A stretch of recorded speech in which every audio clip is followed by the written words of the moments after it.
ఎమ్మెల్యేలు ఎంపీలు అడిగేటువంటి ప్రశ్నలకి, ఎంపీపీలు జడ్పీటీసీలు ఎమ్మెల్సీ గారు అందరూ అడిగే ప్రశ్నలకి సమాధానం చెప్పలేక, సమాధానం ఏం చెప్పాలో తెలియక, మీ దగ్గర సబ్జెక్ట్ లేక, ఒక అవగాహన మీకు ఒక డిపార్ట్మెంట్ మీద మీకు ఒక అవగాహన లేక ఇష్టం వచ్చినట్టు వాళ్ళని మాట్లాడేస్తున్నారు, ఇష్టం వచ్చినట్టు అనేస్తున్నారు.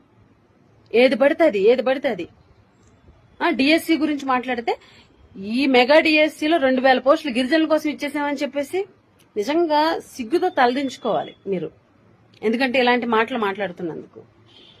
మెగా డిఎస్సిలో 2000 పోస్టులు గిరిజనుల కోసం ఇచ్చేసారా? ఏం మాట్లాడుతున్నారండి? ఇప్పటికైనా అవగాహన కల్పించుకోండి డిపార్ట్మెంట్ మీద, సబ్జెక్ట్ తెచ్చుకోండి, డేటా తెప్పించుకోండి. మేం ప్రతిదీ కూడా విత్ ఎవిడెన్సెస్ మాట్లాడుతున్నాము. జీవో నెంబర్ 3 విషయంలో గత ప్రభుత్వం ఎంత చిత్తశుద్ధితో ఉందన్నది విత్ ఎవిడెన్సెస్ గతంలో చెప్పాము. నిన్న ఎమ్మెల్సీ గారు కూడా చెప్పారు. ఇప్పటికీ మేము అదే స్టాండ్ అయి ఉన్నాము. మేము మీకు ఛాలెంజ్ విసురుతున్నాము. జీవో నెంబర్ 3 విషయంలో మీరు చర్చకు సిద్ధమా? టైము డేట్ మీరే చెప్పండి, అక్కడ కలుద్దాం.